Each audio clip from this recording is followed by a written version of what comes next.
Good evening, everyone. Welcome to the regular meeting of, for the Township of Malahide, regular meeting of council on July 10th, 2025. I'd like to call the meeting to order at 7:02. We'll begin our proceedings with O Canada. Please rise.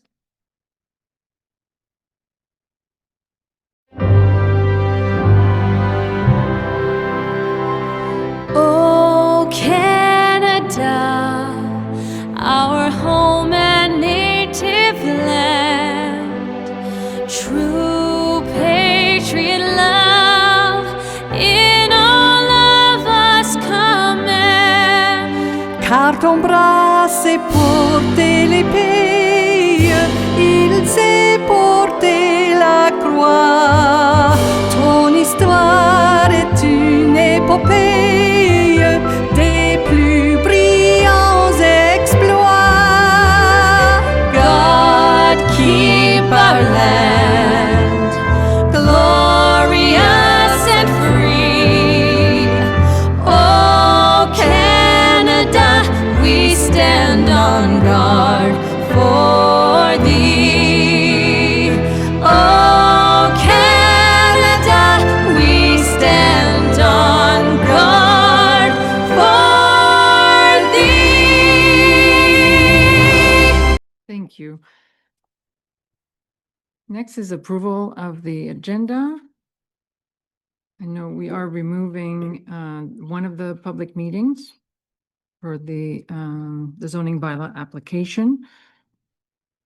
Any other additions? Deputy Mayor Widner? Yes, thank you, Mayor. I have a couple. I have an update on some fiber optic programs that are going along in Malahide, and I have an update on some of the road issues and corners we're having troubles with, so. Thank you for that. So that'll be in announcements. Any other additions, changes?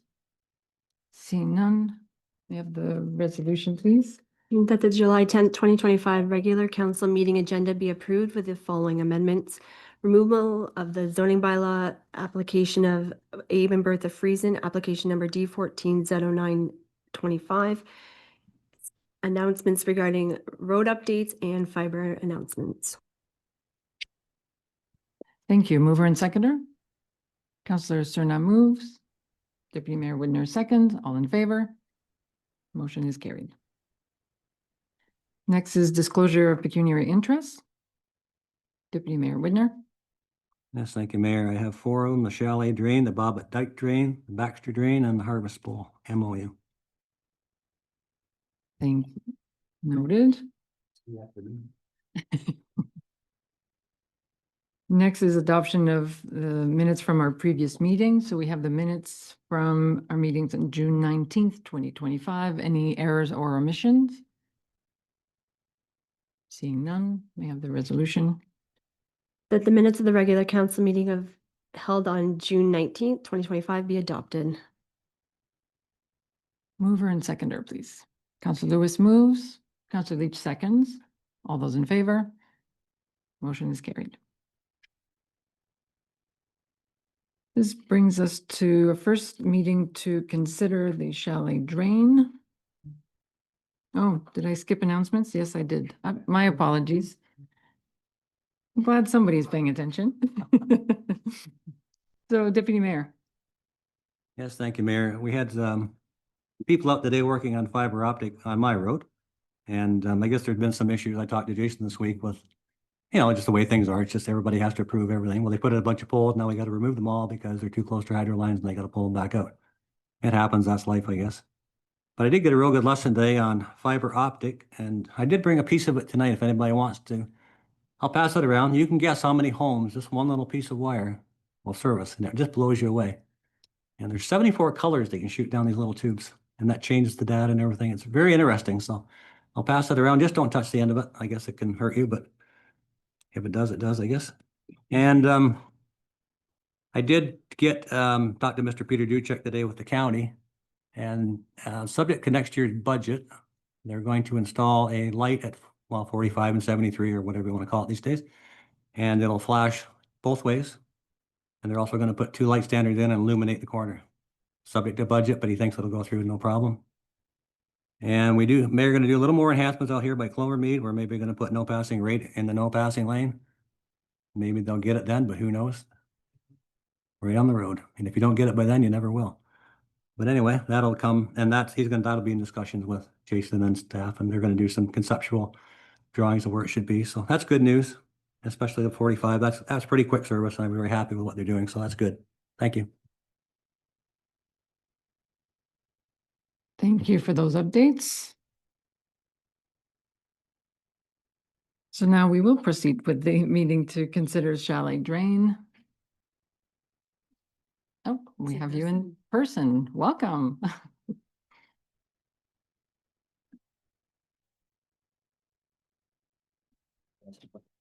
Over to you, and don't forget to press the button.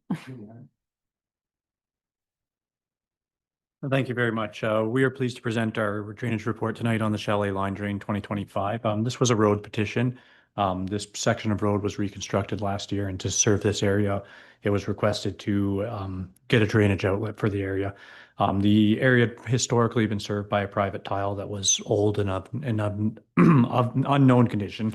So it's been now replaced, or is going to be replaced with a new 12-inch pipe, which will collect a small area and a section of the road and then bring it over to a ravine and then discharge it in a way that will not cause erosion. The estimated cost of this project is estimated at $26,400, and it has been assessed to all affected parties in a modified Dodgem and Case method. If there's any questions, I would welcome them now. Thank you. Open it up for questions or comments.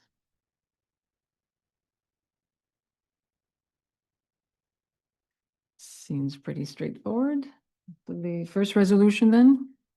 That the engineer's report for the Chalet Drain be accepted and that bylaw number 25-42 being a bylaw to provide for the Chalet drainage works be read a first and second time and provisionally adopted. Mover and seconder, please. Counselor Cerna moves, Counselor Glinski seconds. All those in favor? That is carried. That the Court of Revision for the Chalet Drain be scheduled to be held on August 14th, 2025 at 7 p.m. Thank you. Mover and seconder. Counselor Cerna moves, Counselor Lewis seconds. All those in favor? That is carried. Okay, and then back to you again, this time another meeting to consider the Bobbitt Drain 2025. Excellent. Thank you, Your Worship. We are pleased to present our report on the dike drain or dike branch of the Bobbitt Drain here. This is a development-driven one where their owner wishes to sever a parcel, so they require a legal outlet for the severance. So trying to find the most economical solution here. We're just taking a 6-inch drain to an existing drain that's nearby. We could have taken another drain to the JF O'Brien behind, but it would have been a longer route. And there was concerns that it might interfere with the farmers' irrigation and farming systems that they have in place. So it was chosen to fall along the rear of the lots and the most economical route here. Since it is development driven, it is assessed to the person who is requesting severance here. The total estimated cost of this report and construction is $32,400. And if there's any questions, I'd welcome them now. Just to give a little bit of bearings here, this is just a little bit south of Carlton Line on Springfield Road is the proposed severance. It's one of the lots along there. That is one of the larger lots, and they're going to sever the rear portion off. Okay, thank you for that. We'll open it up for questions. Counselor Leach.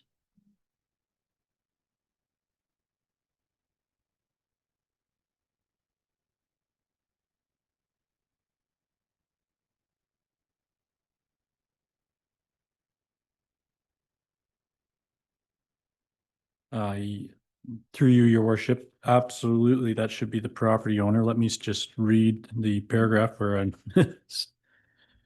Here's. Can you clarify, Councillor Leach, where that's indicated? And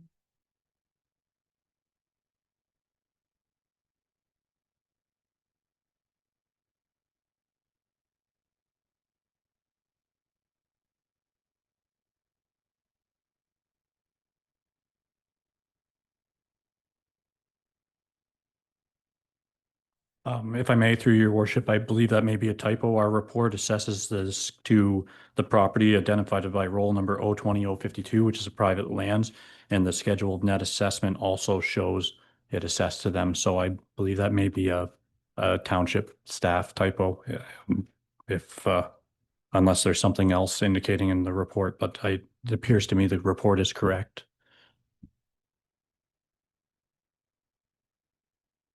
That's what Bob had put there, so we'll amend it.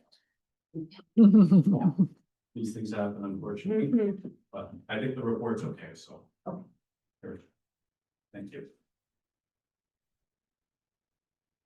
Thank you for that clarification. Any further questions or comments?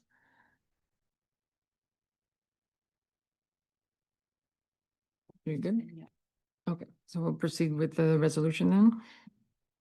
That the engineer's report for the Bobbitt Drain Dike Branch be accepted and that bylaw number 25-43 as amended, being a bylaw to provide for the Bobbitt Drain Dike Branch drainage works to be read a first and second time and provisionally adopted. Okay, mover and seconder. Counselor Cerna moves, Counselor Glinski seconds. All those in favor? That is carried. Thank you, everyone. Thank you. That the Court of Revision for the Bobbitt Drain Dike Branch be scheduled to be held on August 14th, 2025 at 7 p.m. Thank you. Mover and seconder, please. Counselor Lewis moves. Counselor Leach seconds. All those in favor? That is carried.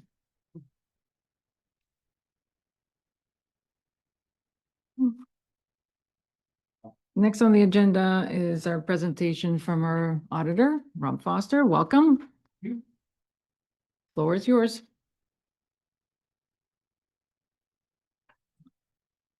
Thank you very much. I will do some of the highlights of the financial statements for 2025. Believe we're going to work our way through on the screen as well.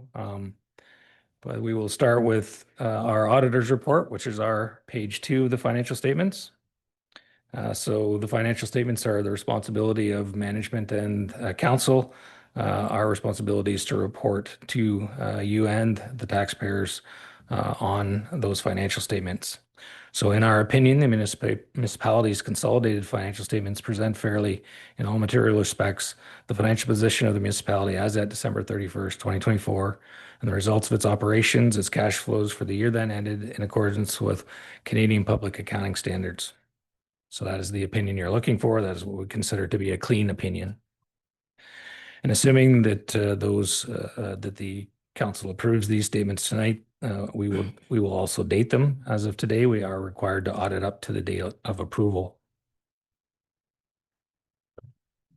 We look at our page 4, which is your consolidated statement of financial position. So just to remind everyone, these are consolidated, so they do include your proportionate share of the primary and secondary water boards, as well as your proportionate share of the East Elgin Community Complex. So we have numbers as of December 31st for 24 and comparatives for 2023. Again, I'll go through and highlight just some of the numbers here. So investments, we are seeing that increase from 11.1 to 11.9 million is basically a return on investment in those investments for the year. Taxes receivable, you can see was up a fair bit, but there was a large payment collected in February, basically bringing us back into comparable position for 2020 compared to 2023.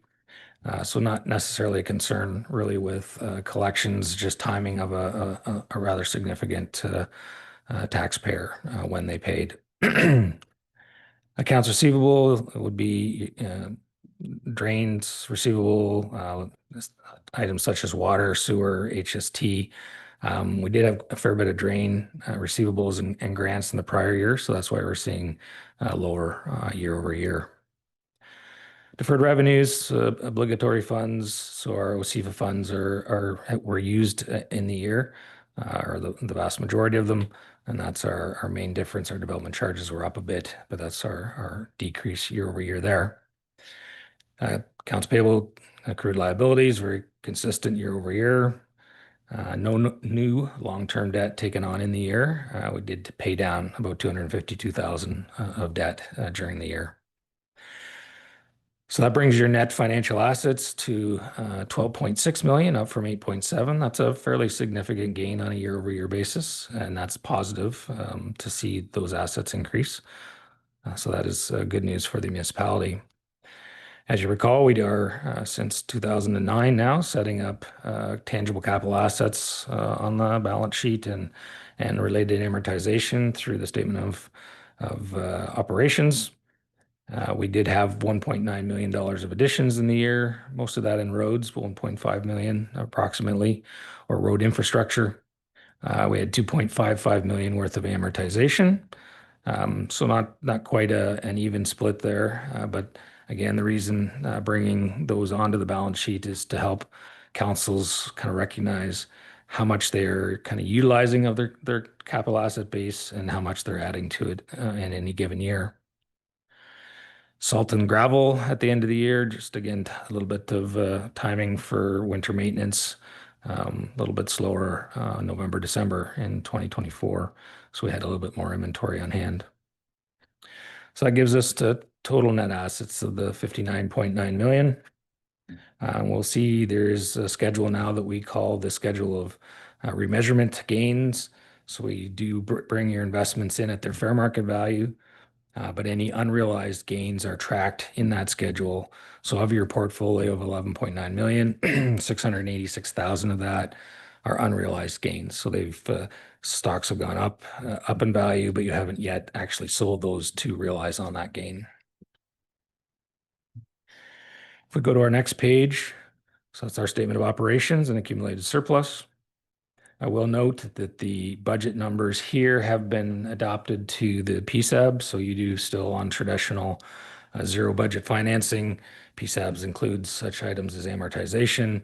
It would remove if you do a transfer from reserve or to a reserve, those would be in your budgeting format would be an expense or a revenue, as well as capital transfers. So those are all removed. And this becomes our PSAB budget for comparatives to the 24 and 23.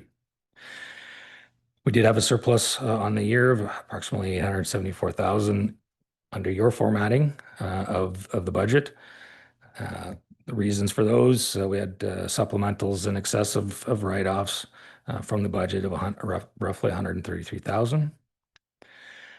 User charges, so we had additional building permits and planning fees active on that side of things, as well as recoveries from recycling was close to $100,000 above expectations in the budget.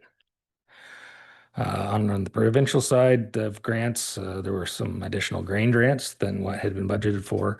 Typically, we don't budget for municipal based drain grants because they're a flow through. And we did have a little bit extra work the county asked to do on the other municipality side.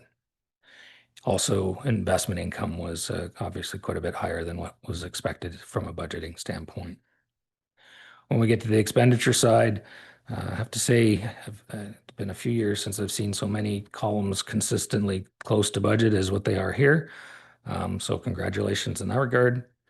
Fire and police protection, we were a little bit over budget there, mostly on a little bit on wages and interest costs for those categories.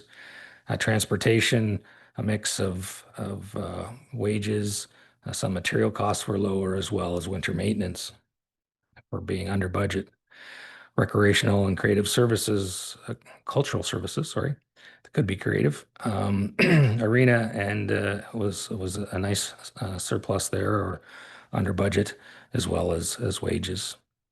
And then planning and zoning in hand with the additional building permit revenues and planning fees, we see consultant fees being above our expectations there. So those are somewhat offsetting. That giving us a PSAB surplus of 3.2 million and a regular surplus, as I'd mentioned, of 874. Our next page is the change in the net financial assets.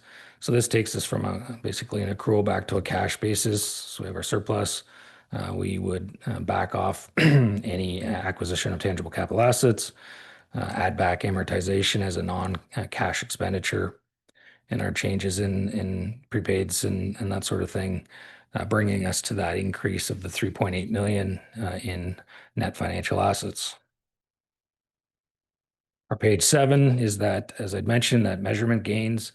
So we had 497,000 of unrealized gains at the beginning of the year. We had 294 increase in those for 2024. We actually realized on 104 of those gains through sales, leaving us a net change of 189 increase in unrealized gains. The next page is a statement of cash flows, very similar to the financial position, where we're adding back items such as amortization, gains and losses, and backing out investments in your purchasing and redemption of investments, as well as the tangible capital assets, giving us an overall increase in cash of almost 6 million for the year. We then get into our accounting policies and our notes. There was one change in the standard for 2024 related to revenues, but just it didn't have any specific impact on this municipality, more relating to some of the larger municipalities and some of their revenue streams. All other policies were unchanged. So we get to zip right along now. We get to go all the way to our page 17, note 4. So as I mentioned, we do now recognize through the accounting standards to have investments shown at their market value, but we continue to show a cost as well, just for your own reference to see within those pools where our gains and losses may be accumulating. Our next page, basically breakdowns of the taxes, accounts receivable. As I'd mentioned, that current portion, there was a significant payment in that in February, bringing those back in line with the 2023 numbers. Our note H8, page 19, a breakdown of all your various tangible capital assets, additions in the year, any disposals, as well as amortization that was booked on those various categories. The next page is the same thing, but for the previous year, I won't speak to that. The next page after that being your long-term liabilities, note 9. We did have the one with some streetlight debt that was paid out in the year, and we're whittling down our the 105 as well. Will be completed in 2025, just leaving the 2 outstanding debts. It's quite often good to see where those debts are being funded from. So of the 2.8, 1.1 is coming from development charges, and the 1.76 coming from the tax revenue base. No user charge based debt repayments going forward.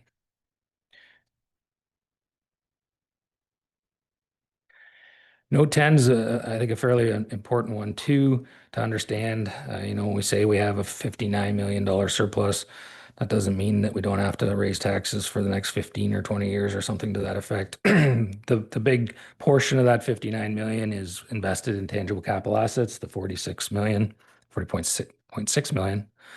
But we do have increase in reserves from 11 million to 13.8. As I'd mentioned, we are consolidated here for water boards, so 1,094,000 of surpluses there, as well as the community complex. Benefiting landowners is basically drainage to be collected from anybody with municipal-based drainage costs, bringing us to the 62 less our debt, and then that gives us our 59.2 million for our accumulated surplus. So the real number is the 876 includes the cemetery, so it's 874 is the municipal portion of that. Notes 11 is breaking down those obligatory funds, development charges, the old road tax, now Canada Community Building Fund, OSIFA Building Department as well, totaling the 2.8 million. I guess we can quickly cover note 15, page 25. Again, just I had spoken to the fact that we take your approved budget, which you can see at the very bottom came to 0 as your expectation, the adjustments that we've made line by line, and the related PSAB budget. Those are the main highlights of the financial statement that I was looking to cover. I'm happy to take any questions on the financial statements if there are any. Thank you for the overview. I'll open it up for questions or comments.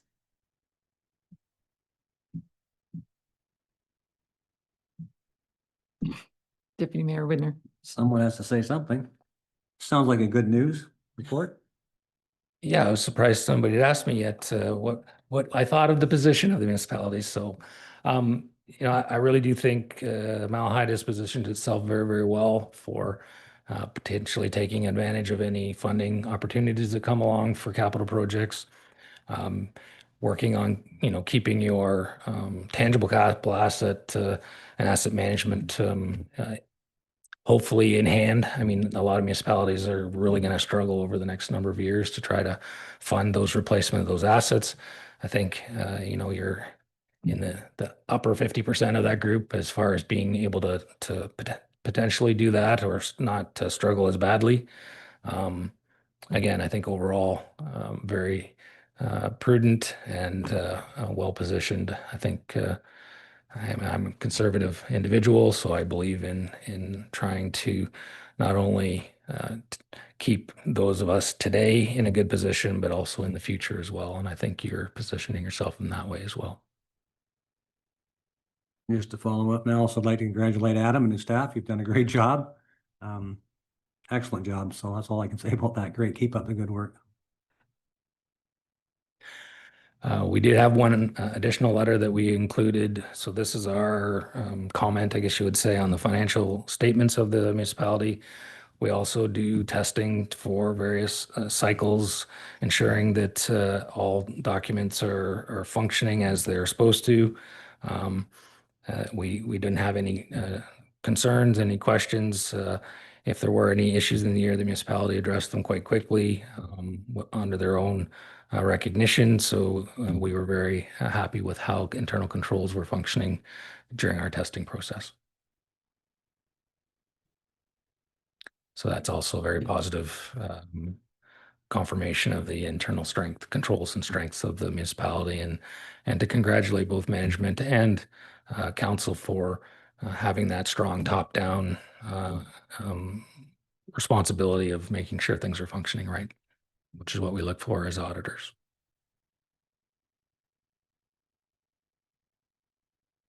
We aim to please auditors.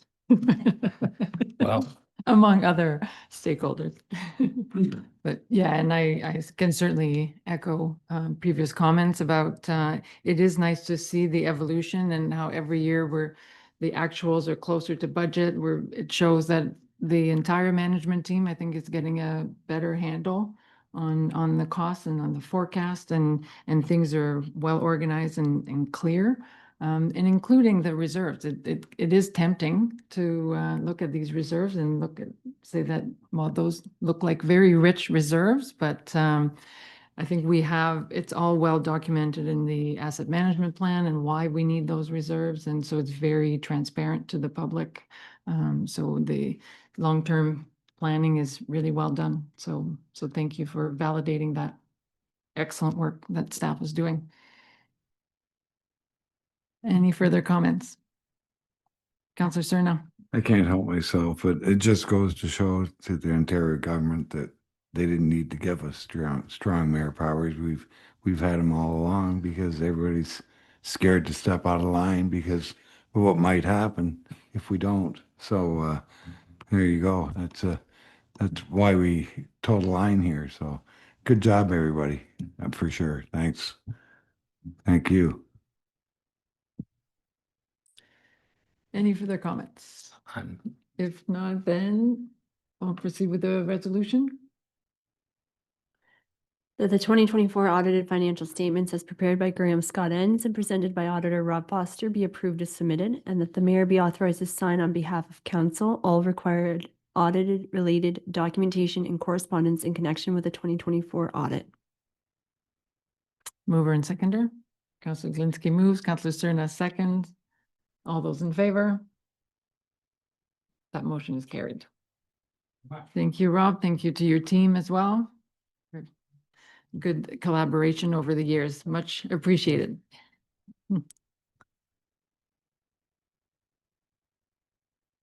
Okay, this brings us to the next item is a public hearing for a minor variance application.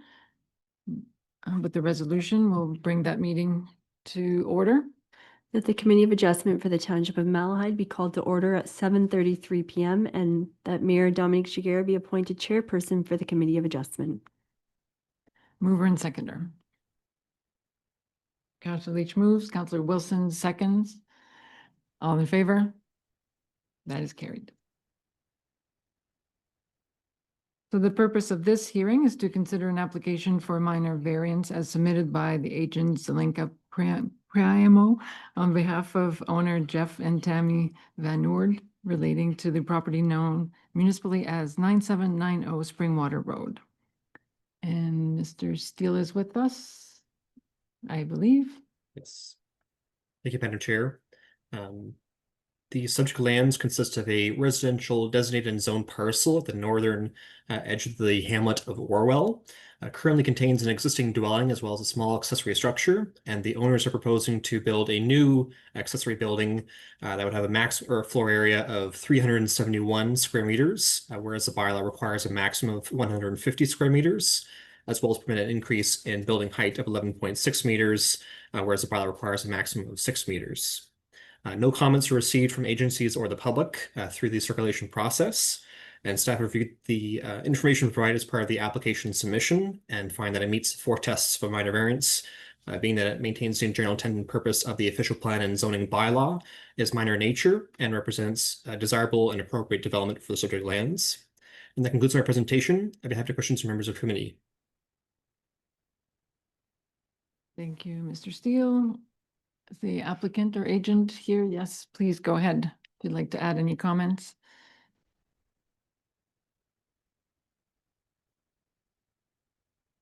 That one there? Perfect. Thank you very much. Good evening, Council. My name is Matt Campbell. I'm a partner with Zelenka Priamo here on behalf of Jeff and Tammy Van Noord. I don't have a whole lot to add to Mr. Steele's commentary, only other than the fact that just to provide a little bit more context for the site. So Jeff had contacted us for the assistance with the minor variance. He's looking for the variance to construct an accessory building to store he's got some RVs, some boats. He ran through the list with me. It was pretty interesting. And if you've been by the site recently, you notice that there are some vehicles on the property. He just wants to put those in an enclosed space. So it's going to accomplish 2 things. One, it's going to have a little bit more security for those items. And number 2, it's going to look a lot nicer from the street as well. Just one thing to note, the building is located where it is because there is a regulation in the bylaw that does not allow an accessory building within 75 meters of a railway. So there really isn't nothing really we can do in that area. That's why it's located where it is. I did want to just ask if council may consider a slight amendment to the resolution. And this is more of a soft request. This is only that on the second condition. Occasionally, building plans change over time. I'm wondering if council may want to remove that condition or otherwise have some commentary on it that may allow some flexibility in the overall design of the structure, because we know those things can change over time, just to provide Mr. Van Noord with a little bit of flexibility there. If you have any questions, I'd be happy to answer. Thank you very much. Okay, thank you for that. Maybe first I'll go to Mr. Steele. If you wanted to, could you comment on this, on the request? Through Madam Chair, in terms of the request for modification of the condition.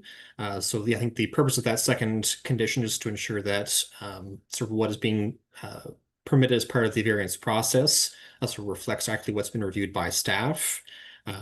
Generally, I don't think that staff don't have concern if there are slight modifications to the building, and perhaps if a committee feels that that is worth modifying. I could specify that the amount or information provided as per the site plan, as opposed to using the word drawings, may provide that flexibility that that the applicant is looking for. Okay, so we could change the wording to say, as per the details shown in the site plan as provided with the application. Would that be a fair compromise? Okay, so I don't think there's anybody else here or online related to this application, so I'll open it up to the committee for comments or questions. Councillor Glinski. Madam Mayor, just my own curiosity, this is more than 2 times the what's supposedly allotted. What would be considered minor? Because I don't know whether 2 1/4 times something is minor or not. I'm not objecting, I'm just wondering for my own benefit. Mr. Steele, can you expand on that in terms of the definition of minor in the test? Through Madam Chair, so as part of the evaluation of whether or not an application is minor in nature, in some cases we do look at a numerical sort of valuation, but a more sort of prevalent item consideration is the potential impact that the proposed variance would have.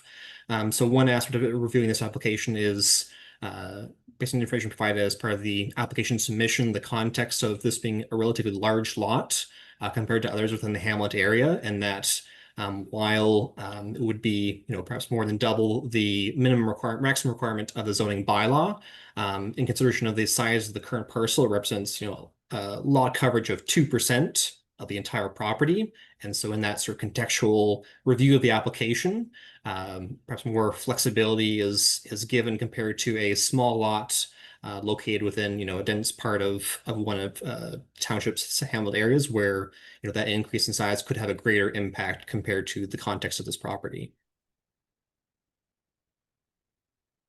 Okay, thank you for that. So yeah, so quantity is a large request, but the overall impact and the proportion of the property is minor still.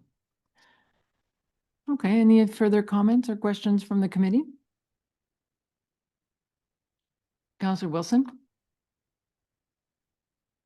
Through you, Madam Mayor, I basically had the same comment as Chester. I'm not against it. It's just when it's twice the size and twice the height, what are the, are there any chances of that coming back to bite us for giving approval in this case when it's double those 2 things? But if it's not going to be a problem later, then, I guess that's not a problem. Right, so each application is evaluated on its own merit and it's relative to the full context of the site. So, but yeah, good point to think ahead just in case. Deputy Mayor? Yes, thank you, Mayor. I've been by this property a lot, and it's a neat, well-kept property, and it's big. So this building is not going to really affect anyone, and it's just, I understand if you have a lot of toys, you got to keep them inside. So I would approve of this 100% because it's a big area. So thank you. Okay, any further questions or comments?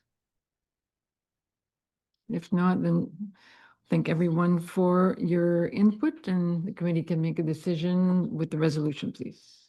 With site plan? With the modification of, we'll change the wording, the word drawings for site plan. The report number DS 25-28 entitled Minor Variance Application of Jeff and Tammy Van Noord, Authorized Agent Zelenko Priamo, relating to the property located at Concession North of Talbot Road, part of Lot 74, Part 1 of RP 11R 7281, 9790 Springwater Road be received, and that the Township of Malahide Committee of Adjustment approve minor variance application number D13 MV0924 to permit the construction of an accessory building, and that the approval shall be subject to the following conditions. 1, that the owner applicant obtain the necessary building permit within 2 years from the date of decision.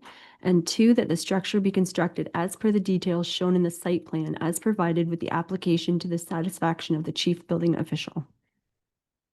Thank you. Mover and seconder, please. Deputy Mayor Whitner moves, Counselor Wilson seconds. All those in favor? Motion is carried. Thank you, everyone. And so we'll adjourn the meeting, the committee.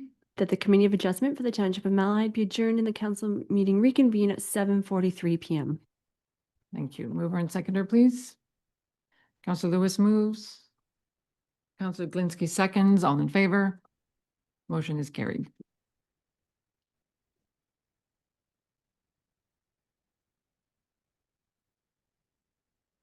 Okay, so this brings us to new business for council to consider. And back to you, Mr. Steele, for the application for consent to sever. Number E4125, E42-25. Thank you, Madam Mayor.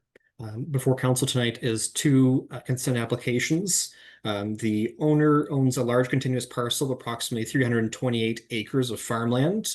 Based on the information provided with the application, the owner, or these parcels, or this one contiguous area used to be 3 separate parcels, but due to being under the same ownership have merged on title. And so the owner is looking to recreate the parcels as previously existed. Staff reviewed the application against the applicable policies in the provincial planning statement, as well as township and Malahide official plans.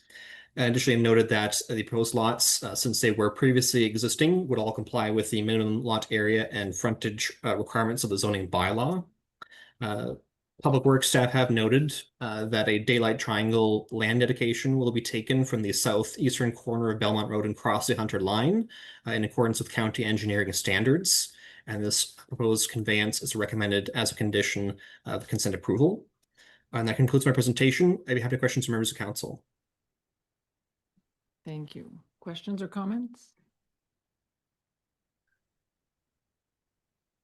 Seeing none, we'll proceed with the resolution, please. That report number DS 25-30 entitled Application for Consent to Sever number E41-25 and E42-25 of Carl Thompson be received, and that the application for consent to sever of Carl Thompson relating to the property located at Concession 10, Part Lot 24, Part Lot 23, and Concession 10, South Part Lots 23 and 24, Part 1 of RP 11R 3008, and known municipally as 46365 and 46695 Cresley Hunter Line and 4696 Lions Line be supported for the reasons set out in this report, and that this report and the recommended conditions be forwarded to the Land Division Committee for its review and consideration, and that the mayor and clerk be authorized to sign any documents related to the required land conveyance.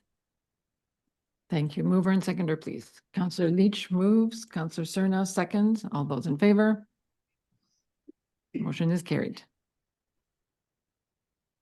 So, Mr. Steele, we can proceed with the next application, consent to sever E40-25. So this consent application is proposing to sever a surplus farm dwelling that has become surplus as a result of farm consolidation.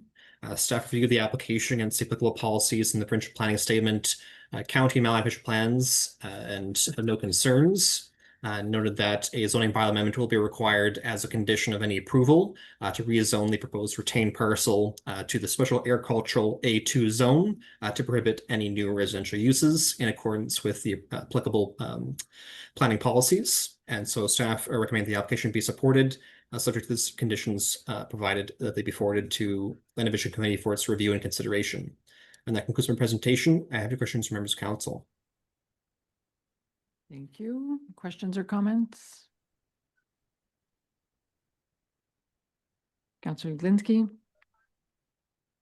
Madam Mayor, I wonder if there's any way, I think there is a way around where people that join several properties together all of a sudden become one property.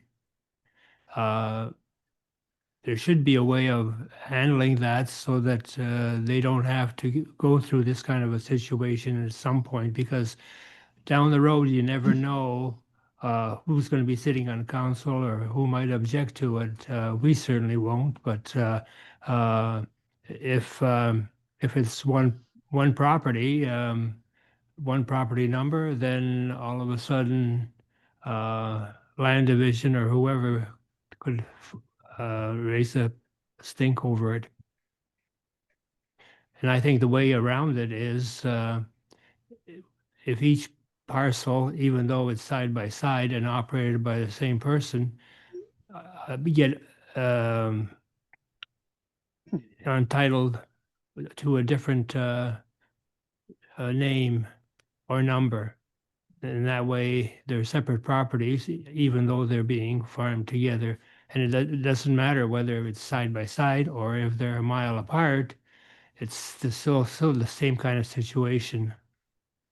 So people should be careful when they amalgamate properties. Any comment on that, Mr. Steele? Through you, Madam Mayor, I believe there may have been changes in some cases to allow exceptions for certain cases where that lands have merged on title that are adjoining. They have come across this issue before in other municipalities where through the land registry information, just that their system, that's how it comes to be. But yeah, it certainly isn't a new issue. And but yeah, in terms of reviewing the merits of the application, yeah, staff have no concerns of the previous consent proceeding forward as proposed. So future purchases, maybe investigate it a little bit further, perhaps to see if there is room for an exception. But yeah, it does feel a little bit cumbersome, but necessary at this point. Any further comments or questions? Could I have the resolution, please?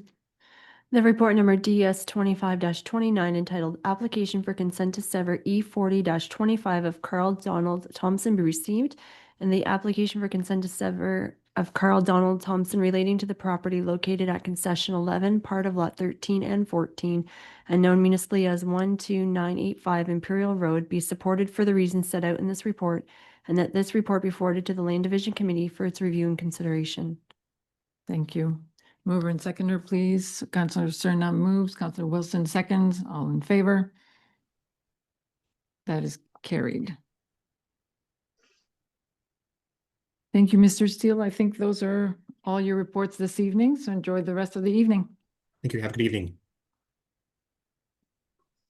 This brings us to Director Boylan for a number of reports this evening, starting with, I guess, your version of the financial audit and budget performance for 2024.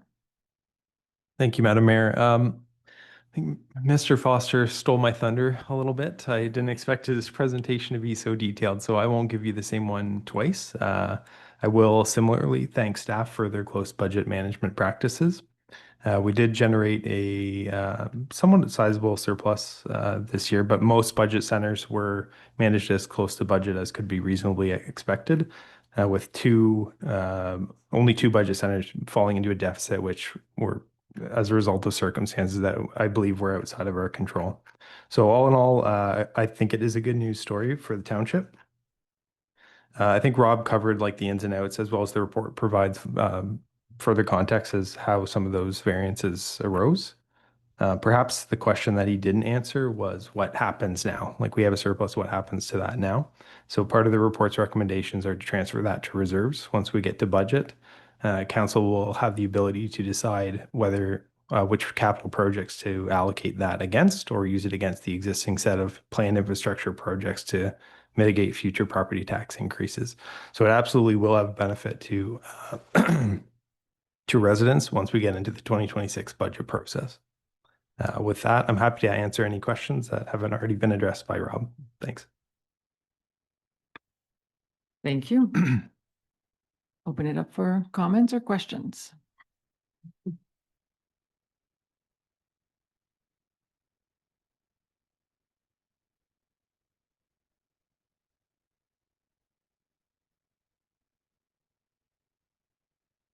Yep. Councillor Leach. Thank you, Madam Mayor.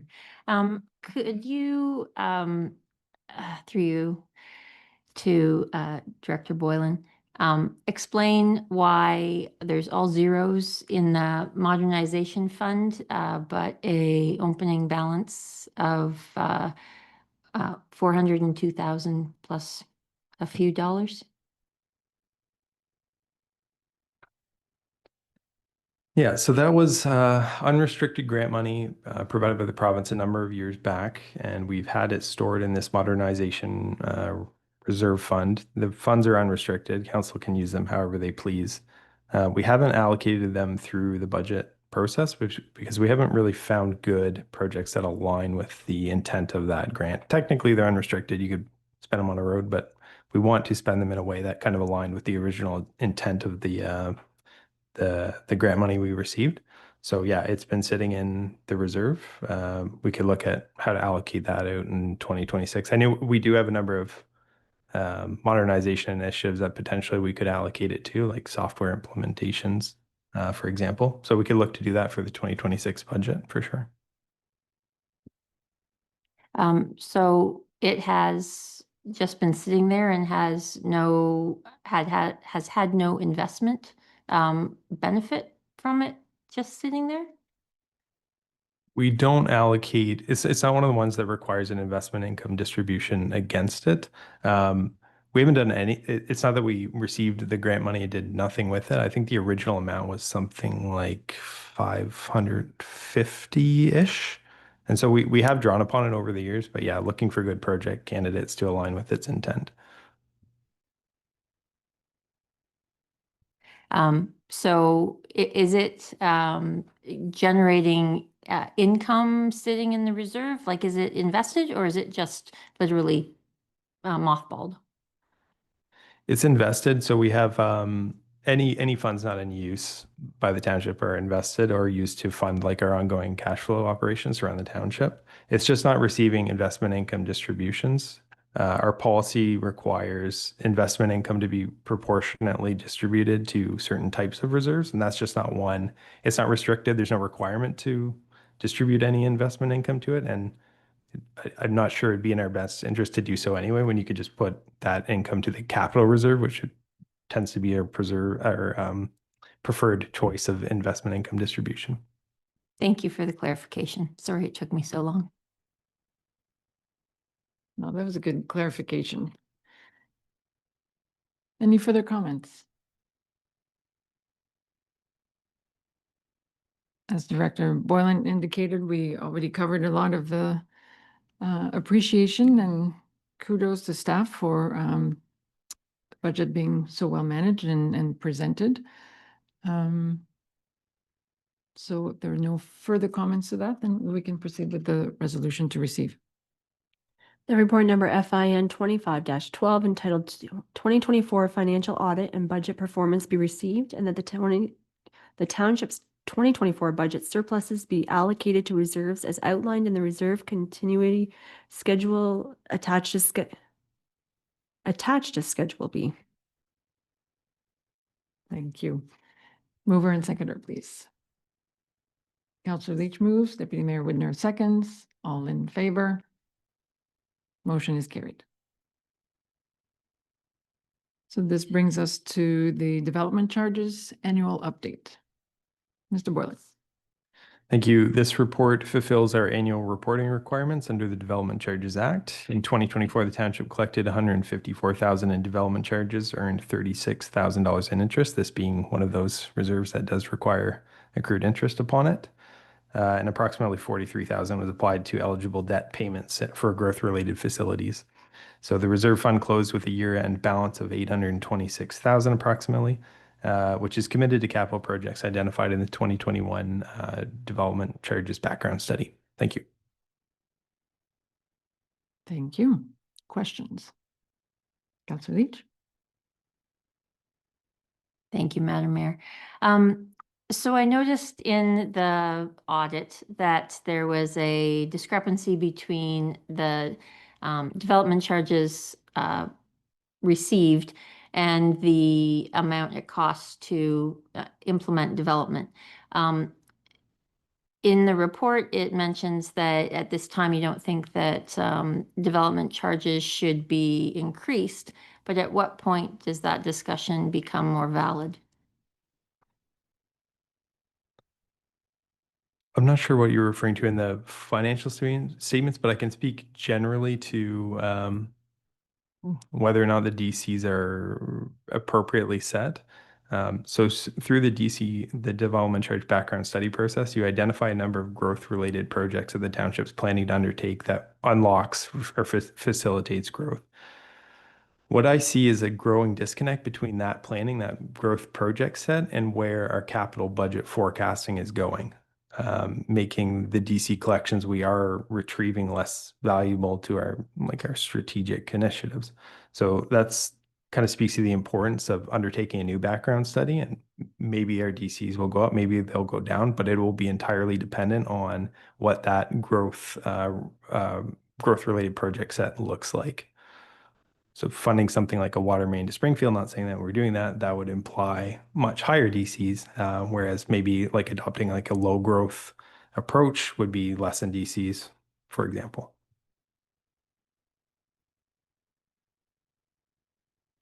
And when is our next review? I think it says it in here, but just for everyone's clarity.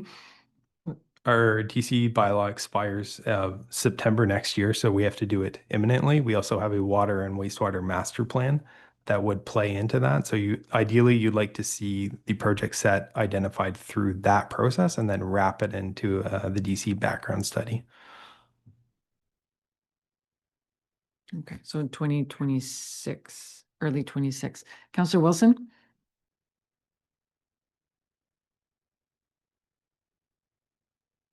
Right, trying to find the right buttons here.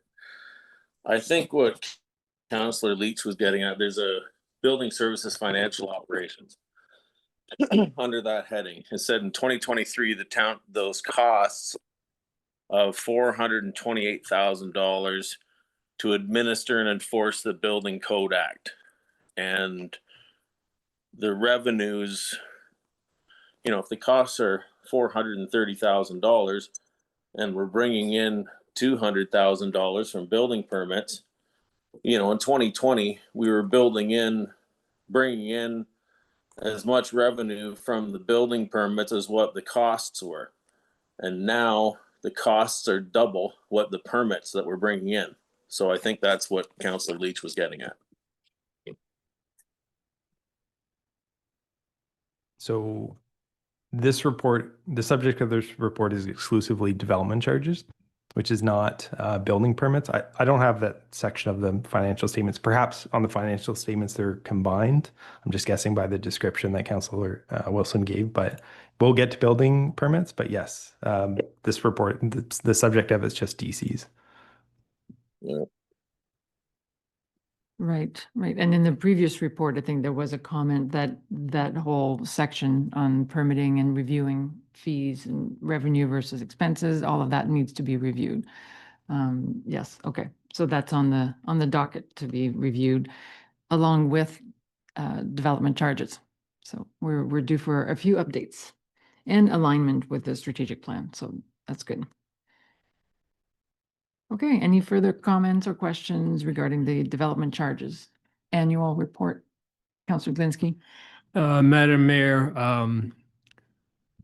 I know everybody or every municipality, every city, they have these development charges, but I think it's a double-edged sword because it's nothing more than an extra tax that's put on property. And the property, once it's built, you collect taxes on it anyway. So it's like double dipping. I've always been against developmental charges, if people can remember, when it first started. And I still haven't changed my mind. And I know everybody does it. And Mayor Manel had an answer for me every time. But if we're trying to increase the amount of construction of homes, why are we double taxing people that are trying to build a house? I guess I'll just drop it at that and we can go on. Thank you. Director Boylan, did you wish to comment? I think it's a valid position for sure. I see it as like DCs make it possible to unlock growth, right? Like a lot of the reason we're not getting housing is because of servicing constraints. Why can't we Why can't we service more of the township? Well, we don't have the financial resources. How do you get the financial resources? You charge development charges, right? So that's the connection I see. I still think even if your position is to not charge development charges, which I think perfectly valid position, you still undertake that background study to quantify what that impact will be to ratepayers if you choose not to adopt DCs. Yeah, that's a very good explanation. And not all municipalities have adopted development charges to this day because it remains, it's a strategic tool. You have to compare the pros and cons, and that's why it's good to review regularly to see what will unlock growth, what are the current barriers. So are the DCs of barriers or an enablers? And that varies, even I think within the same municipality, that can, the answer to that question can change. So it's good to review it. And that's what we'll be doing. So thank you for raising that it's not shouldn't be taken for granted. It should be a tool that is used intentionally and strategically. Okay. Shall we consider a resolution? The report number FIN 25-13 entitled Development Charges Annual Update be received. Mover and seconder, please. Counselor Surna moves. Counselor Leach seconds. All those in favor? Motion is carried. And this brings us to the next report from Mr. Boylan, the cash in lieu of parkland. Thank you. This report satisfies the annual reporting requirements under the Planning Act. In 2024, the township collected $12,500 in cash in lieu contributions and earned interest of $1,159. The reserve fund closed the year with a balance of $35,685. Thank you. Questions? Seeing none, pretty straightforward. So we'll entertain the resolution. The report number FIN 25-14 entitled Cash in lieu of Parkland be received. Mover and seconder, please. Counselor Lewis moves. Counselor Wilson seconds. All in favor? Motion is carried. And next, again, Mr. Boylan, the Building Stabilization Reserve Fund Annual Report.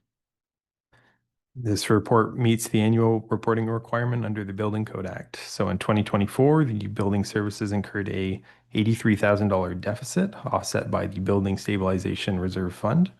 After interest earnings of $34,000, the reserve closed with the year with a balance of $576,000. The report does include a few trend graphs, including our historical building permit revenues, as well as the reserve balance over time. The 2024 figures do show a clear pattern. Both building permit revenues and the reserve are trending downward, while operating costs keep going up each year. So this gap is becoming more noticeable and points to growing pressure on the building program's ability to cover its costs moving forward. One of the deliverables in Council's strategic plan, as mentioned, is a review of the building permit fees, which will help address this issue. Thank you. Thank you. Questions, comments? Okay, we'll proceed with the resolution. The report number FIN 25-15 entitled Building Stabilization Reserve Fund Annual Report be received. Mover and seconder, please. Counselor Leach moves. Counselor Surna seconds. All those in favor? Motion is carried. Thank you, Mr. Boylan. You can turn the page on 2024 officially. We'll move on to Director Godby, the first report for us, the drain update. Thank you, Madam Mayor. Through you to council. Report PW 2523 is a drain update report, basically just to keep council apprised as to some of the municipal drainage activities that are going on. This is a bit of a progress report as of July 1st of this year. You can see on page 103 of your agenda, the table starts and it continues on to 104. It's just a simple listing of the different drains that have been awarded or in progress. Some highlights for the date of the petition and when meetings have happened, and a slight status update. If there's any specific questions or any further follow-up required, please let us know and we can definitely get into some of the nitty-gritty of some of these drains. But otherwise, it's just to kind of keep yourselves and the public informed as to where things are standing. Thank you for that. Comments, questions? Councilor Glinski? Madam Mayor, I phoned the drainage superintendent and he wasn't in, so I wasn't able to get an answer. And I wouldn't be a bit surprised if I don't get an answer here either, but I'll ask the question. For instance, on the Pritchard drain, waiting for an agency's approval. What agency? And don't worry about it if you don't know what it is. Through you, Madam Mayor, to Councilor Glinski, I don't know which agency it is. I know there's a couple that have different agencies. Sometimes it could be MNR or DFO or MTO. They're usually our high priority agencies that have the ability to slow some things down. But Mr. Lopez is currently enjoying some vacation time. When he gets back, I'll make sure we'll follow up with you on that one for sure. Okay, thank you. You're welcome. Any further questions or comments? If not, thank you for this update and we'll proceed with the resolution. The report number PW 25-23 entitled Drain Update Report be received. Mover and seconder, please. Councilor Glinski moves and Councilor Leach seconds. All in favor? That is carried. Next is the road safety audit on Sparta Line. Mr. Gobby. Thank you, Madam Mayor. Through you to council. Report PW 2521 is going to be the first road safety audit that Malahide staff have completed internally that we are going to present to council. This report has been prepared basically as a result of a number of resident concerns in and around the Sparta Line area, as well as in response to a number of motor vehicle accidents that have happened over the past couple of years. So essentially what we're looking at is, as you're aware, our manager of roads and construction had recently completed his road safety auditor course through the Ontario Good Roads Association. And this has provided a great opportunity for him to use some of that invested knowledge for a practical application here in Malahide. So if you look at page 114 of your agenda, there's just a map showing the study area. So we're looking at Sparta Line westerly of Imperial Road all the way to the central Elgin border. Through this hilly and windy section of road, I'm sure you're all very well aware of, a number of safety deficiencies were noted. These are all detailed in Appendix B, which shows, all the areas of where the detailed analysis was done. What we look at is sight lines and road geometry and speed characteristics of the road. Everything is kind of looked at as a bigger package to see what we should be doing or what we can do to help improve motorist safety through this area.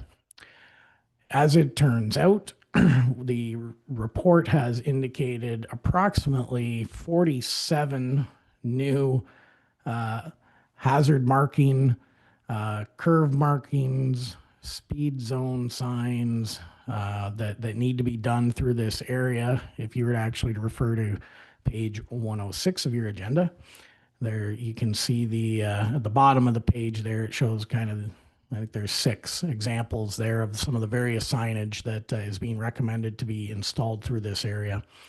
So you can see you've got the steep grade, you got sharp turns, hidden entrances, chevrons for turns coming up, as well as hazard markers for things like hydro poles or whatever that might be within the 3-meter clear zone of the edge of pavement. We are estimating that this is going to cost approximately $13,000 in order to complete the upgrades as being recommended through here. And that, as previously mentioned, is for about 47 different signs that we're going to be looking at.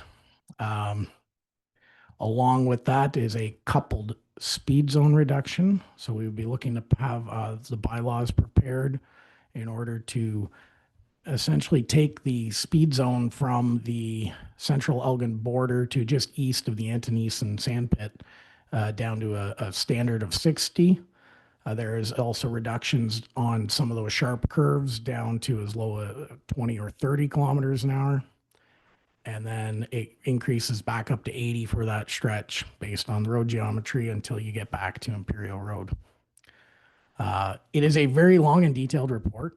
I definitely appreciate the level of effort put in by Ryan, as well as I got to give some mention to Steve Adams from BAM, who had also done the safety audit course with Ryan. As part of this, one of the high recommendations is somebody prepares a report and it is reviewed and kind of gone over by, critiqued, if you will, by someone else who is also certified to do this work. So thankfully for that, Steve has provided that review for us as well. So at the end of the day, my request is that council approve an expenditure of approximately $13,000 to purchase and install all these signage in accordance with the report that has been provided. As well, staff will then, if approved, staff will then also prepare the necessary bylaws to make the appropriate speed reductions through this area. If there are any questions, I will happily answer. Thank you. I'll open it up for comments or questions. Councillor Glinski, and then Councillor Leach.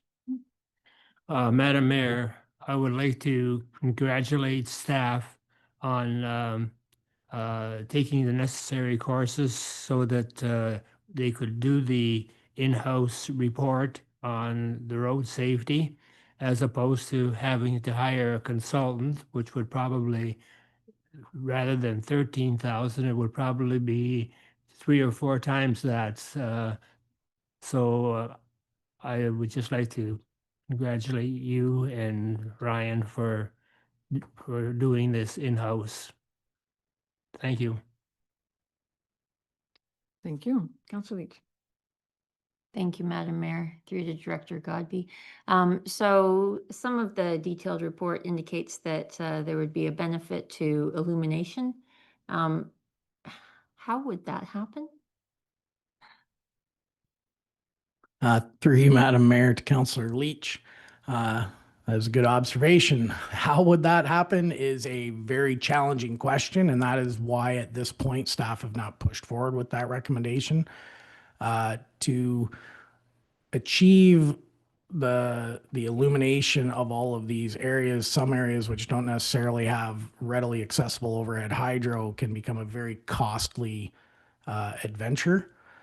Therefore, at this point, it's been staff's recommendation to just look at some of the low-hanging fruit, if you will. You know, when your illumination is great at night for some of these curves, but when you have proper signage with adequate retroreflectivity results on the road markings and on the signage, you know, your headlights do a very good job of illuminating these things to a point where it's our opinion that that would be sufficient at this time, and therefore, unless directed otherwise or requested otherwise, we were just going to proceed with that course instead of further investigating the illumination factor. Thank you. So I noticed from some of the pictures in the report that there is currently existing signage. So would there just be more chevrons and directional and hazard and so forth to augment what is currently there? Yes, that is correct. Where, for example, there's a couple of those curves, you'll see maybe 2 chevrons, whereas per today's standard, there might need to be 4 or 6. We would reuse those 2 or leave them in place if they're appropriately placed, and then just add supplemental signage.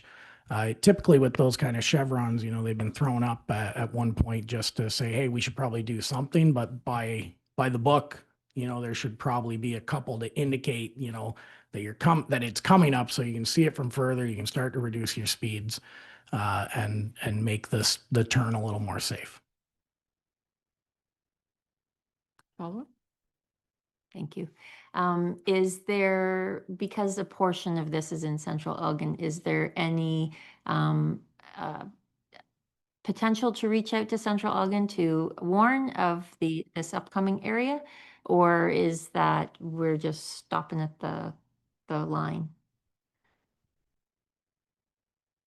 Through you, Madam Mayor. I can't say for certain what has been talked about for anything that is further, if you're, say, traveling from Malahide into Central Elgin, if there's been any signage identified for that stretch, because we didn't really go into Central Elgin too deep. However, I do note that already when you are coming from Central Elgin into Malahide, it is a 60 zone on Spur to line, and it's actually currently when you get to the county or to the township border that it goes back up. So they've already reduced the speed on their side. I would assume, and that's something we can definitely follow up with them about, is that they've already done this type of work on their half of the roadway. Thank you. Good discussion, good questions. Anything further?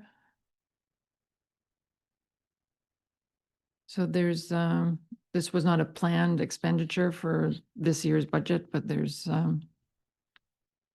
your director of finances in support.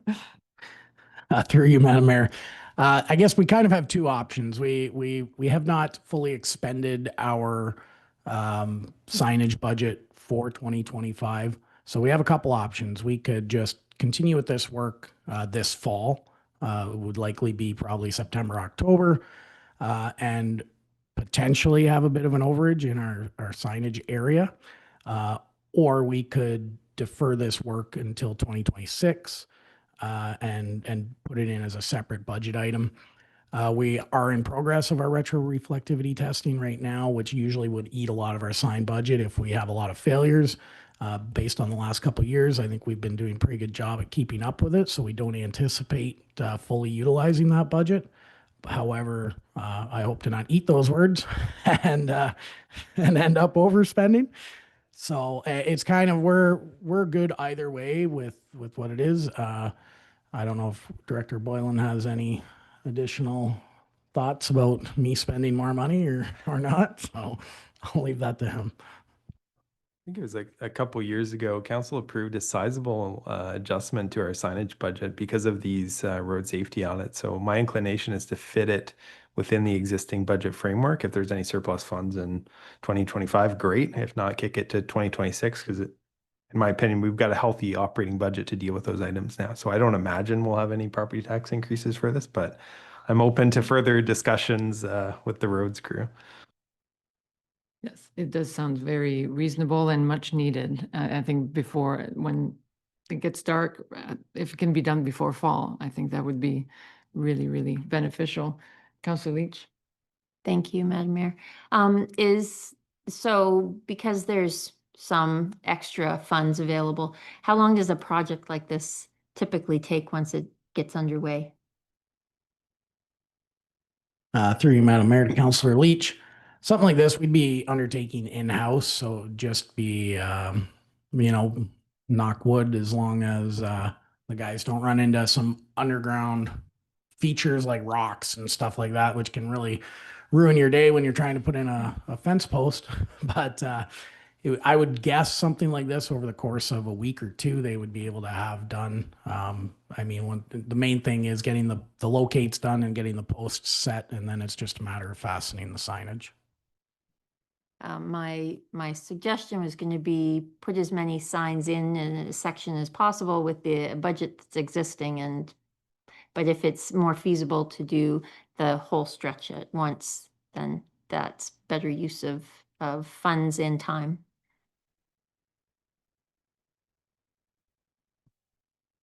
Councillor Glinski?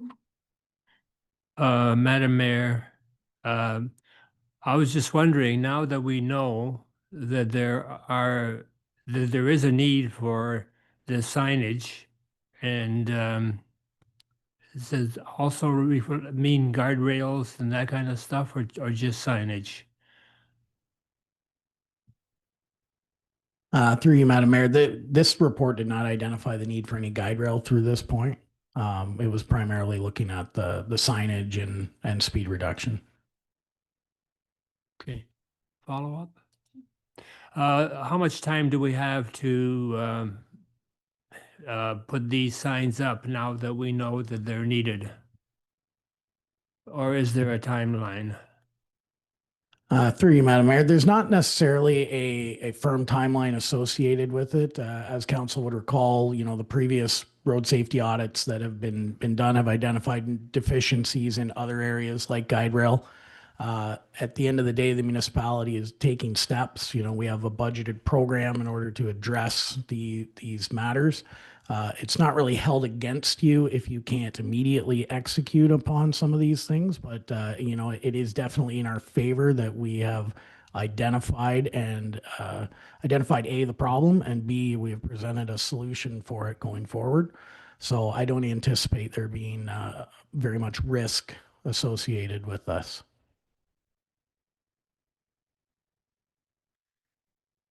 Okay, so I think staff are preparing for our next meeting, an update on the 2025 budget, that will show our performance to date and where we sit. So would you feel more comfortable considering this resolution when you can see also the 2025 budget and see where we sit? Or just based on the comments from staff already, do you feel comfortable just going ahead? Just go ahead this evening. Yeah, so I'm seeing the nods for it. Let's do it. And it will be confirmed that this was a good decision when we look at the performance of the budget in 2025. Okay, so let's consider resolution. The report number PW 25-21 entitled Road Safety Audit Sparta Line be received, and that the municipal staff prepare the necessary bylaw to reduce this posted speed limit on Sparta Line as listed in this report, and that the municipal staff install all necessary safety signage required as listed in this report. Mover and seconder, please. Councillor Surna moves, Councillor Glinski second. Any further questions or comments? All those in favor? That is carried. Okay, and then one more report, Mr. Godby, the request for improvement of the Baxter Drain.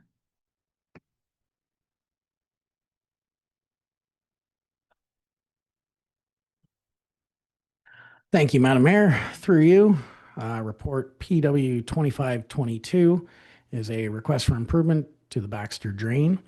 The existing Baxter Drain it's just turned 100 years old this year. So it was originally constructed in January of 1925.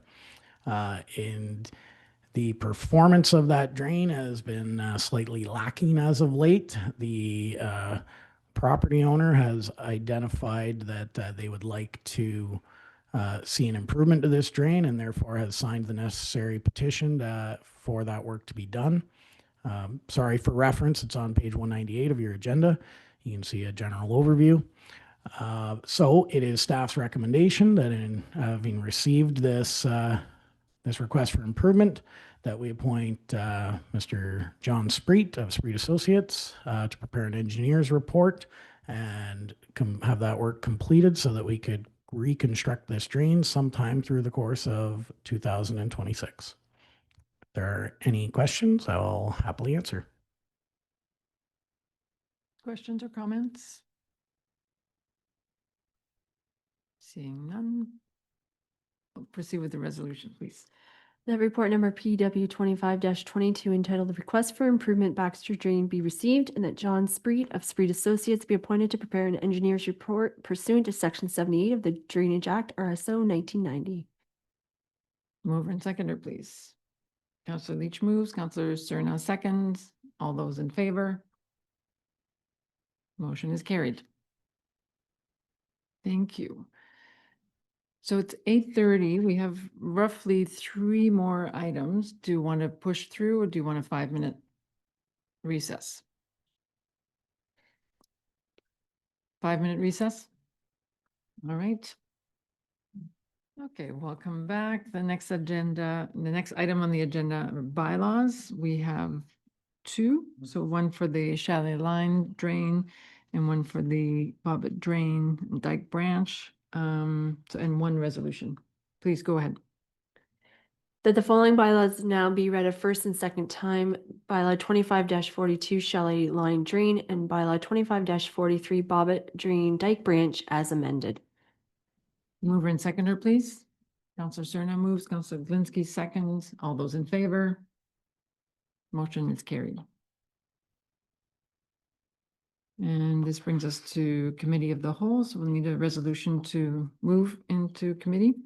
Resolved that we do now move into the Committee of the Whole. Mover and seconder. Counselor Lewis moves, Counselor Leach seconds. All those in favor? Motion is carried. So this evening, the Committee of the Whole has one item for consideration, and that is the Harvest Bowl MOU. And I believe we have our Manager of Community Relations and Economic Development, Stephen Tripp, with us online. Hi, good evening. And thank you, Madam Mayor, and through you to Council. The purpose of this report is to establish a memorandum of understanding between the Township of Malahide and the Harvest Bowl.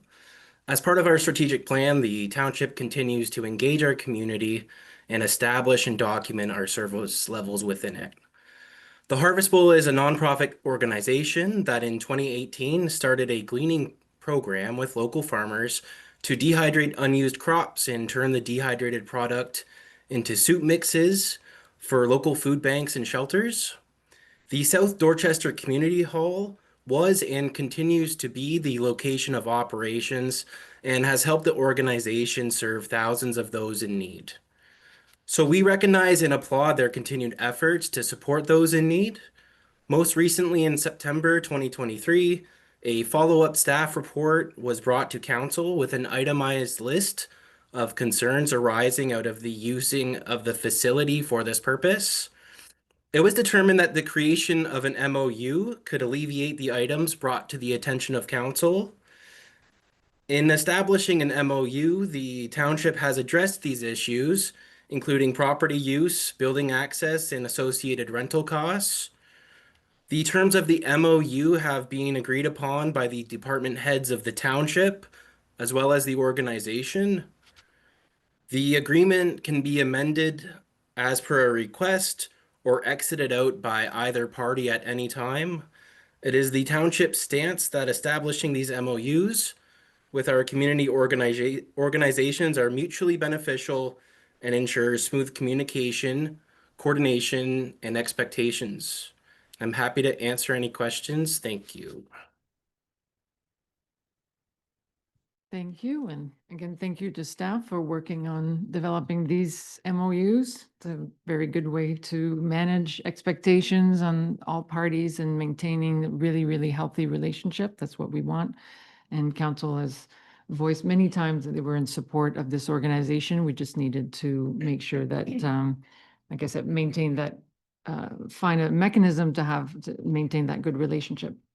So I'll open it up for comments or questions. Clarification?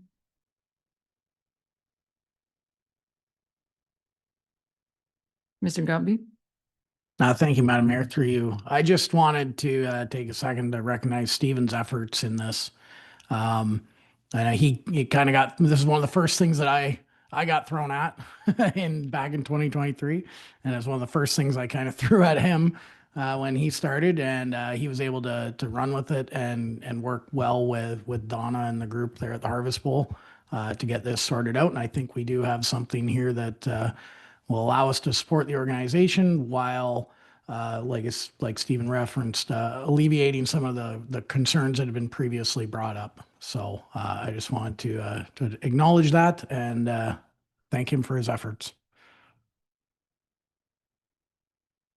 Thank you for that. Really good teamwork. And again, I think what I like is we're working towards a clarity, transparency, consistency, so that, they're in that equity with all the different groups that we wish to support.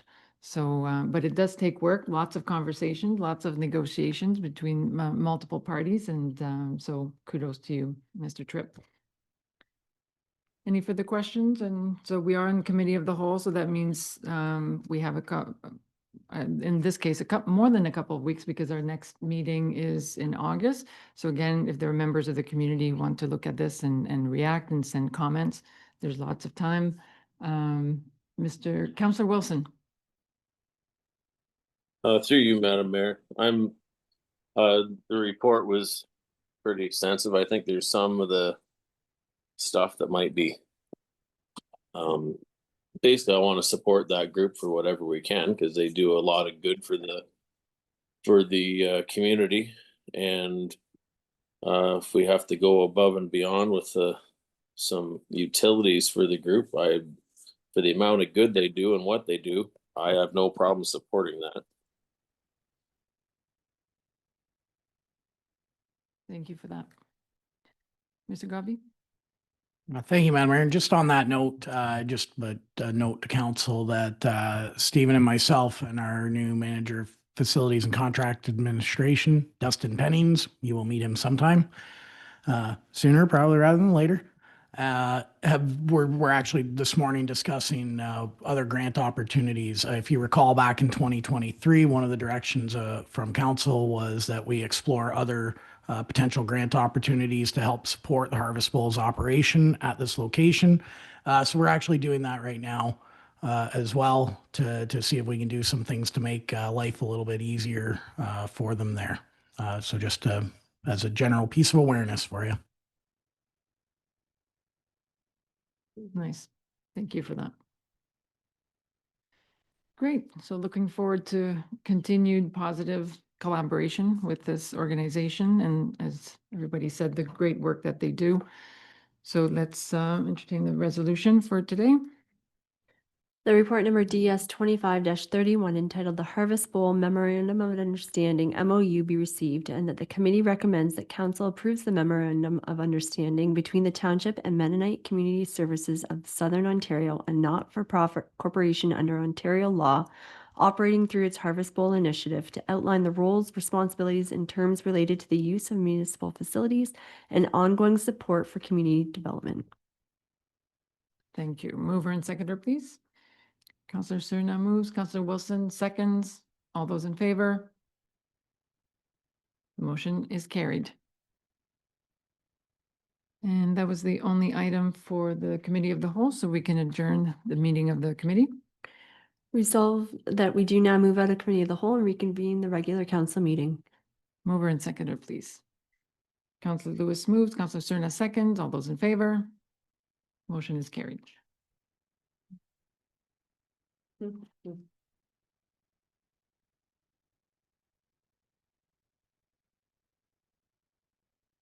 this brings us to next item on the agenda is correspondence.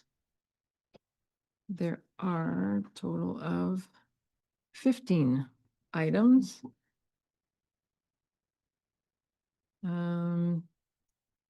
Anything that we wish to pull out and comment on, Councillor Surna? Thank you, Madam Mayor. I'd like to address item number 2 from the town of Elmer correspondence. Go ahead. Yeah, thank you.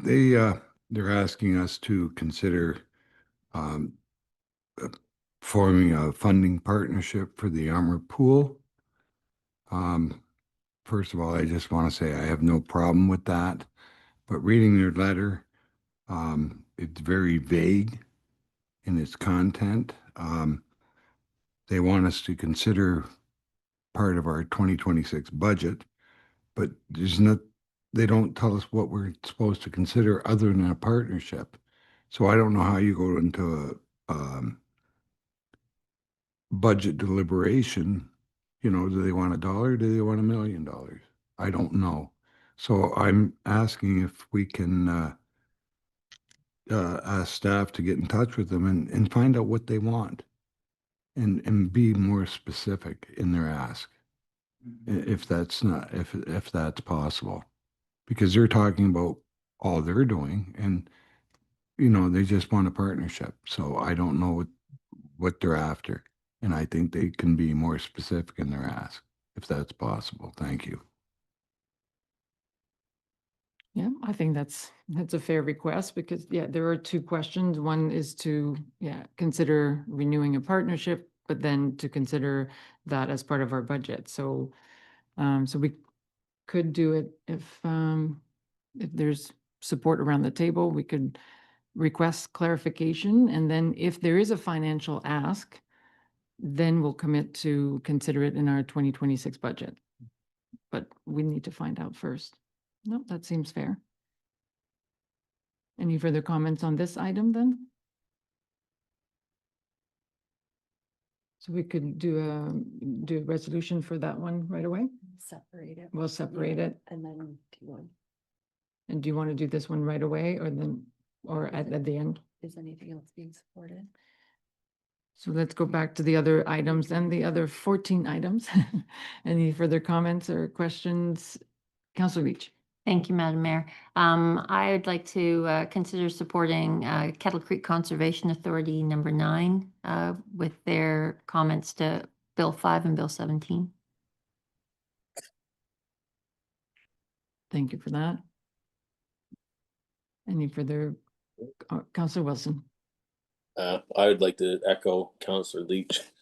Some of the stuff that's in that Bill 5 is just ridiculous. Specifically the dump in Dresden. Wells are only 40 feet deep, static levels only 20 feet down, and I don't know how much of a dump you're gonna dig when they can only go 20 feet and hit the aquifer. But anyway, that, and there's another resolution in there from Tweed about the recycling. There's a lot of people manufacturing a lot of goods, and it's greenwashing, throwing a recycling label on there that doesn't have any recycling facilities. And they shouldn't be producing stuff that isn't recyclable. So I'd like to support that one. That's support for number 9 and 11. Okay. Deputy Mayor Widner? Yes, thank you, Mayor. Just like a comment on number 12, correspondence from Roberta Black, Soil at Risk Initiative. I just find it odd that the government agencies are saying we got to preserve farmland and protect farmland, and yet we have the Build Home Faster, and it doesn't really matter a damn what they do. And we're at risk of losing 100 acres in Mellahai Township, and they're speaking out of both sides of their mouth, and I find that kind of offensive. We really need to start protecting farmland, but there doesn't seem to be any drive to do it. So I just don't know what they're getting at here, but it's the government agency saying we should slow down, and they're the ones promoting it. So thank you. Did you want to send correspondence back in response to that? Yes, I would like to see that. See what kind of response we get back from them. Because seems like all the new programs are to use up the land, just do whatever you have to do, and all of a sudden they're here saying we got to protect it because there's not going to be enough to grow food on. So what are they looking for here? Thank you. So we could seek clarification on this? Yes. Okay. Does that work? And that's for number 12. Any further comments on other items? You ready? Okay. Okay. let's Be it go. resolved that items 9 and 11 be supported and that correspondence be sent to seek clarification on item 12, and that item number 2 be separated for consideration under its own motion, and that the remaining items be received and filed. Mover and seconder. Councillor Leach moves, Deputy Mayor Widner seconds. All those in favor? That motion is carried. Now the separate resolution. The council received the correspondence from the town of Elmer regarding a potential funding partnership for the Elmer Pool for information, and that further clarification be requested on the content of the letter, and that any potential financial request emerging from that discussion be considered during the 2026 budget development process. Thank you for that. Mover and seconder. Councillor Cerna moves, Councillor Leach seconds. All those in favor? That motion is carried. Okay, and we have no closed session items, so this brings us to confirmatory bylaw, please. That bylaw number 25-44 being a confirmatory bylaw be given first, second, and third readings and properly signed and sealed. Mover and seconder. Counselor Surna moves. Counselor Leach seconds. All those in favor? That is carried. And now adjournment. The council adjourned its meeting at 8:51 PM to meet again on August 14th, 2025 at 7 PM. Mover and seconder, please. Deputy Mayor Whitner moves. Counselor Surna seconds. All those in favor? That motion is carried. Thank you, everyone. Enjoy this next part of the summer, and we'll see you in August.